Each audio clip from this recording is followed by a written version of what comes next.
여러분 안녕하세요. 반갑습니다. 1월 2일입니다. 하나님의 축복을 우리 함께 나누기를 원합니다. 여호와께서 당신들에게 복을 주시고 당신들을 지켜주시며 여호와께서 당신들을 밝은 얼굴로 대하시고 당신들에게 은혜를 베푸시며 여호와께서 당신들을 고이 보시어서 당신들에게 평화를 주시기를 빕니다. 이 귀한 말씀처럼 하나님의 은혜와 사랑 안에서 주님과 늘 동행하는 행복한 2024년이 되시기를 축복합니다. 이제 우리 함께 찬양하며 하나님의 은혜의 품으로 들어가기를 원합니다. 주 안에 있는 나에게 우리 함께 찬양하겠는데요. 이 찬양의 가사 하나하나가 우리의 간절한 믿음의 고백, 믿음의 다짐이 되는 줄을 믿습니다. 각자의 자리에서 가급적이면 큰 소리로 우리 함께 찬양을 드리면 더 좋을 것 같습니다. 함께 찬양하겠습니다.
이제 우리에게 주시는 귀한 하나님의 말씀을 같이 읽겠습니다. 마가복음 8장 11절부터 13절 말씀입니다. 같이 한 목소리로 한 마음으로 읽어보겠습니다. 11절입니다. 바리새파 사람들이 나와서는 예수에게 시비를 걸기 시작하였다. 그들은 예수를 시험하느라고 그에게 하늘로부터 내리는 표징을 요구하였다. 예수께서는 마음속으로 깊이 탄식하시고서 말씀하셨다. 어찌하여 이 세대가 표징을 요구하는가? 내가 진정으로 너희에게 말한다. 이 세대는 아무 표징도 받지 못할 것이다. 그리고 예수께서는 그들을 떠나서 다시 배를 타고 건너편으로 가셨다. 자, 오늘의 말씀을 통해 진실한 마음과 하나님을 높이는 마음으로 기도하는 2024년이 되기를 바랍니다. 11절에 보면 바리새파 사람들이 예수님께 나와서는 하늘로부터 내려오는 표징을 요구합니다. 구했다라고 합니다. 하늘의 표징이란 절대로 사람이 할 수 없는, 자연적으로는 도무지 일어날 수 없는, 그리고 누구나 보고서는 야, 저건 하나님이 하시는 일이야 라고 인정할 수밖에 없는 하나님의 영광이 나타나는 그러한 이적들과 같은 것들입니다. 예를 들어 옛날에 선지자들이 행했던 것과 같은 그런 유의 것들을 말합니다. 이들은 아마도 예수님에게 이런 표징을 보여달라고 하면서 만일 당신이 그런 표징을 보인다면 이제 우리도 더 이상 당신에게 시비를 걸지 않을 거예요. 오히려 우리도 군말 없이 당신이 하나님이 보내신 메시아임을 인정하고 하나님의 아들이다라고 하는 것을 믿고 예수님 당신의 말씀에 굴복할 것입니다. 또 그런 하늘의 표징이 나타나면 여기 있는 사람들이 전부 다 거기에 꿈뻑 죽지 않겠습니까? 라는 그러한 딜을 하면서 하늘의 표징을 요구했을 것입니다. 그래서 이들은 예수님을 시험하면서 이런 요구를 했다라고 성경에서 표현하고 있는 것이죠. 예수님은 이들의 요구에 대해 어떻게 반응을 하십니까? 12절이죠. 예수님은 마음속으로 깊이 탄식하셨습니다. 그리고는 그렇게 구해서는 내가 절대로 아무것도 보여주지 않을 것이다. 너희는 아무것도 보지 못할 것이라고 말씀하십니다. 예수님께서 하늘의 표징을 보여주는 것이 뭐가 그렇게 어렵겠습니까? 우리가 어제 살펴본 4,000명을 먹이시는 그러한 기적도 예수님은 아무렇지도 않게 그냥 툭툭툭툭 펼쳐 보이시지 않았습니까? 예수님이 할 수 없어서 이들의 요구를 거부하시는 것이 아닙니다. 문제가 무엇입니까? 참 믿음이 아니기 때문에 거부하시는 것입니다. 고상한 말로 예수님께 요구한다라고 해서 다가 아닙니다. 이들이 예수님께 요구하는 목적이 무엇입니까? 예수님을 진짜 믿겠다라고 하는 것도 아니고 따르겠다라고 하는 것은 더더욱 아닙니다. 그저 자신들이 바라고 원하는 것을 요구할 뿐입니다. 우리는 여기서 믿음과 기도의 참된 자세에 대해 생각해 볼 필요가 있는 것 같습니다. 특히 연초가 되면 많은 사람들이 멋진 계획을 세우듯이 신앙이 있는 사람들은 멋진 기도를, 소원을 하나님께 아뢰곤 하죠. 그런데 아무리 멋진 계획을 세우고 아무리 멋진 표현으로 기도를 드린다 하더라도 그게 중요한 게 아니라는 겁니다. 중요한 것은 진실한 마음, 정말로 예수님을 따르겠다라고 하는 믿음입니다. 바리새파 사람들이 하늘의 표징을 구하는 것 얼마나 멋진 표현입니까? 얼마나 고상한 요청입니까? 얼마나 수준 높은 학식 있는 신학적인 요구입니까? 이때까지 예수님에게 병을 고쳐달라고 찾아온 사람들 중에 이러한 고귀한 요청을 하는 사람은 아무도 없었습니다. 이 바리새파 사람들은 빵을 달라고 요구하는 것도 아니고 병을 고쳐달라고 하는 것도 아니고 어려운 문제를 해결해달라고 요청하고 있는 것도 아닙니다. 이들은 하늘로부터 내려오는 하늘의 표징을 구했습니다. 겉으로 보여지는 것은 정말로 훌륭한 것이었습니다. 하지만 이들의 요청, 예수님으로부터 단박에 기각을 당했습니다. 쓰레기통으로 바로 던져져 버리고 말았습니다. 이유가 무엇입니까? 신학적으로 수준이 높고 아무리 고상한 표현이라 할지라도 문제는 그게 그들의 진실하고도 순수한 마음과 믿음이 아니었기 때문입니다. 이들은 예수님을 존경하지 않았습니다. 예수님을 믿지 않았습니다. 예수님을 따르고자 하는 마음이 눈꼽만큼도 없었습니다. 이들은 그저 예수님이 어떻게 하나 그래가지고 조그만 꼬투리라도 잡을 게 없나 호시탐탐 노리고자 할 뿐이었습니다. 예수님은 그러한 요구와 기도는 단호하게 거절하셨습니다.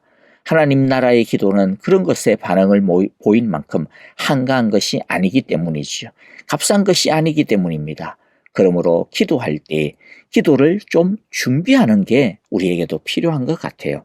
다른 준비가 아니라 기도하는 우리의 마음을 좀 정리하고 비우고 청소하고 우리 마음을 깨끗하게 준비하는 게 필요합니다. 시간 없다고 급하다라고 무작정 그냥 하나님 앞에서 따발총 쏘듯이 자기 할 말만 그냥 정신없이 쏟아낸다고 그게 다가 아닙니다.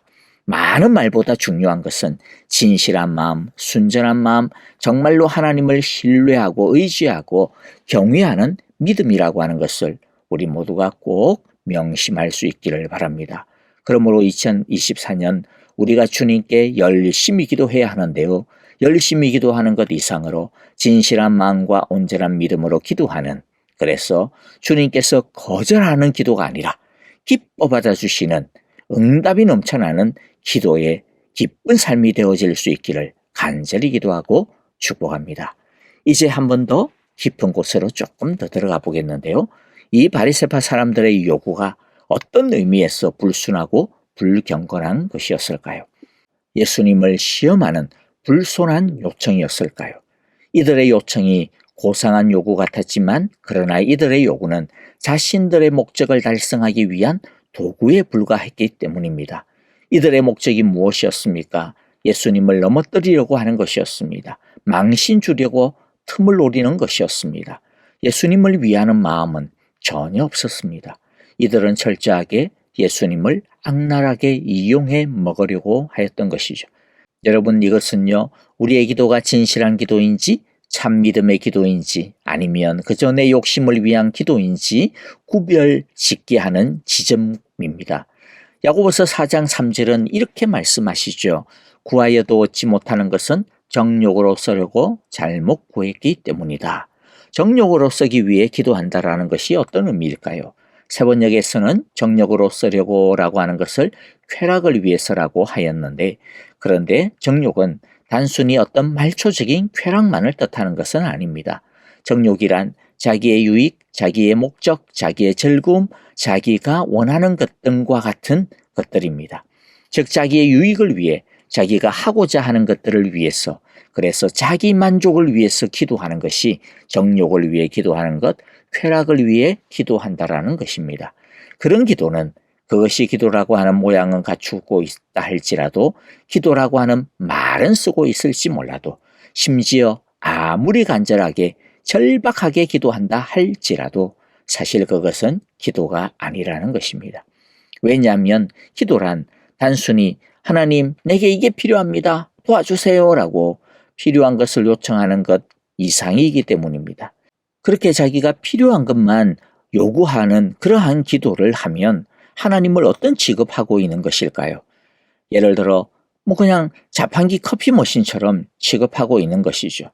그래서 원하는 것을 뽑아 먹기 위해 원하는 게 있으면 하나님께 기도라고 하는 동전 몇 개 넣고서는 자기가 원하는 버튼을 딱 누르고 하나님이 주시나 기다리고 있는 거죠.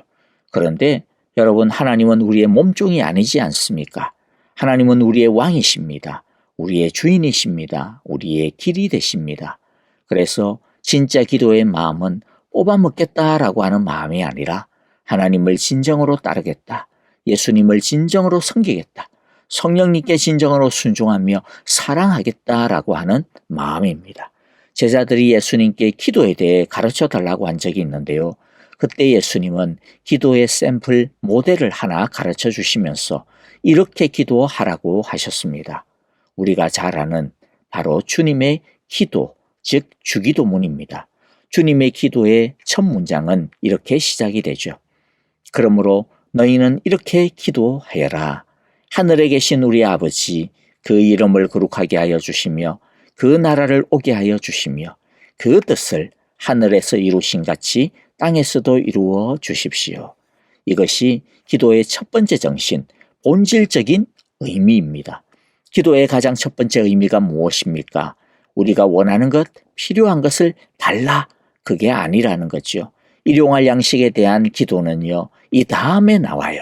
그게 기도의 첫 번째가 아니라는 것입니다. 첫 번째가 무엇입니까? 하나님에 대한 기도입니다. 하나님의 뜻을 이루어 달라고, 하나님의 나라가 오게 해달라고. 이 말은 내가 하나님의 뜻을 이루기를 원한다라고 하는 기도죠. 내가 하나님의 나라를 오게 하는 그런 사람이 되기를 원합니다라고 하는 뜻입니다. 기도의 첫 번째는 하나님의 요구가 무엇인지, 하나님이 원하시는 것이 무엇인지를 알고 싶다. 그것을 알려주십시오. 그것을 따르기를 원한다라고 하는 것이 첫 번째 기도의 마음입니다. 바리새파 사람들의 요구에는 이런 마음이 전혀 없었습니다. 표현은 하늘의 표징을 달라라고 하는 거룩하고 고상한 표현을 썼지만은 이들의 마음에는 하나님의 뜻과 하나님이 원하시는 것에 대한 관심은 전혀 없었습니다. 그랬기 때문에 그들의 요청은 단칼에 거절당하였고 박살이 나버리고 말았습니다.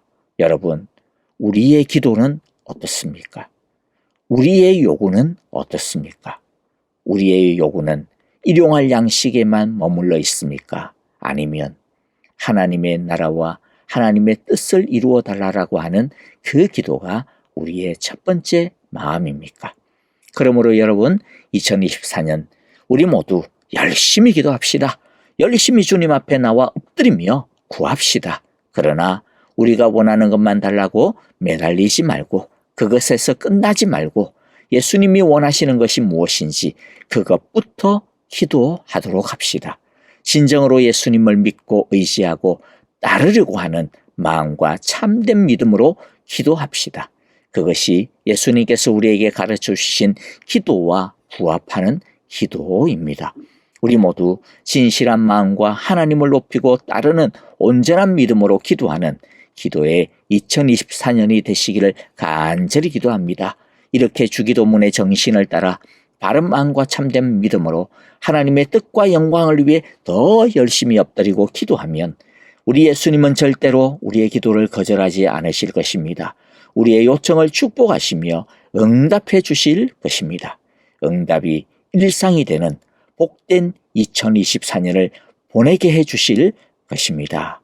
할렐루야. 아멘.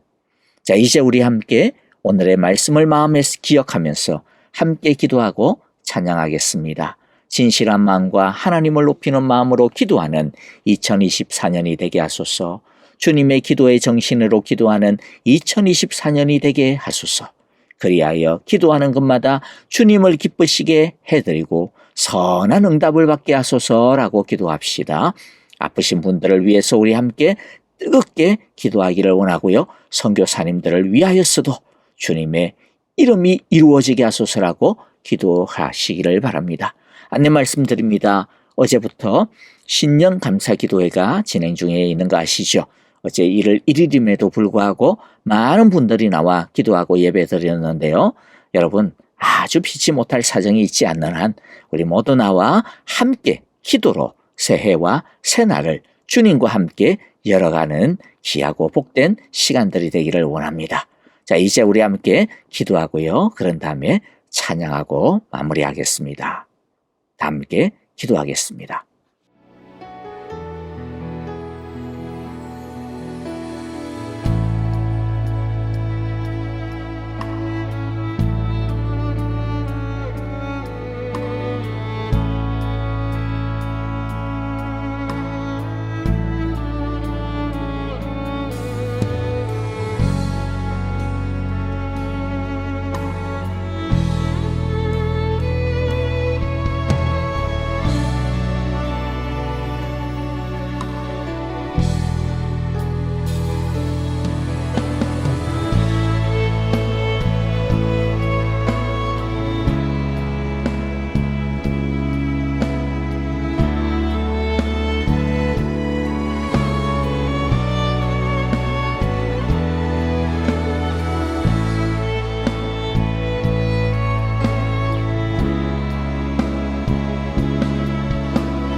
사랑합니다.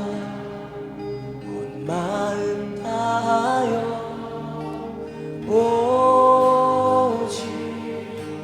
주님 한 분만 간절히 더 원합니다. 예수 사랑합니다. 사랑합니다. 온 마음 다하여 오직 주님 한 분만